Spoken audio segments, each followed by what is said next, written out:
Motivational story in Hindi. गर्मी की छुट्टियों में दादाजी के पास घूमने आया बालक उछलते कूदते दादाजी के पास पहुंचा और बड़े गर्व से बोला कि दादाजी, जब मैं बड़ा हो जाऊंगा तब मैं एक सफल आदमी बनूंगा। क्या आप सफल होने के कुछ उपाय बता सकते हैं?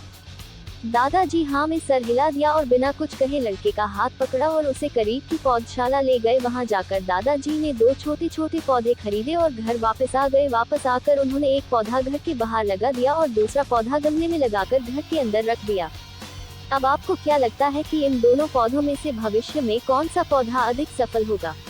दादाजी ने लड़के से पूछा। लड़का कुछ समय तक सोचते रहा और फिर बोला, घर के अंदर वाला पौधा ज्यादा सफल होगा, क्योंकि वो हर एक खतरे से सुरक्षित है, जबकि बाहर वाले पौधे को तेज धूप, आंधी, पानी और जानवरों से भी खतरा है।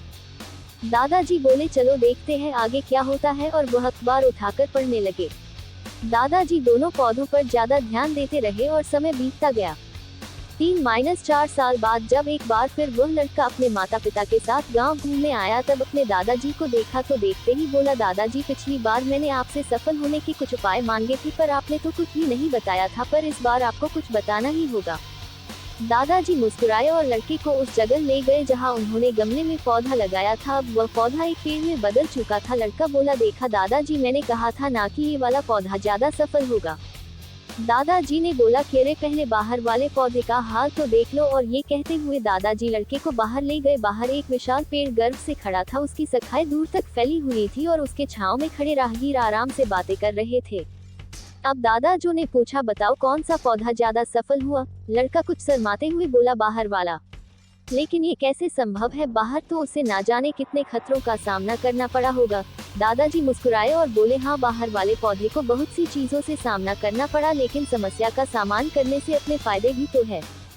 बाहर वाले पौधे के पास आजादी थी कि वह अपनी जड़ें जितनी चाहे उतनी फैला ले, अपनी शाखाओं से आसमान को छू ले। और तुम जिस आधी तूफान से इस पेड़ के लिए मुसीबत समझते थे, उसी आधी तूफान ने ही इस पेड़ की जड़ों को इतना मजबूत बना दिया है कि आज एक छोटा सा आधी तूफान इस पेड़ का कुछ भी नहीं बिगाड़ सकता। बेटे, अब जो मैं तुम्हें बताने वाला हूँ उसे अगर तुमने अपने अंदर बैठा लिया तो तुम जिंदगी में जो कुछ भी करोगे उसमें सफल हो जाओगे। उन्होंने बोला कि अगर तुमने जीवन भर सिर्फ अच्छी विकल्पों को ही चुनते रहोगे तो तुम कभी भी उतने सफल नहीं हो पाओगे जितनी तुम्हारी क्षमता है। लेकिन अगर तुम तमाम खतरों के बावजूद इस दुनिया का सामना करने के लिए तैयार हो तो तुम्हारे लिए कोई भी लक्ष्य हासिल करना असंभव नहीं है। लड़के ने लंबी सांस ली और उस पेड़ की तरफ देखने लगा। वह दादाजी की बातों को समझ चुका था। आज उसे सफलता का एक बहुत बड़ा सबक मिल चुका था कि जीवन में हम जिन रुकावटों को हम जितना बड़ा शत्रु समझते हैं, वही हमें मजबूत और जीवन में बहुत ज्यादा सफल बनाती है।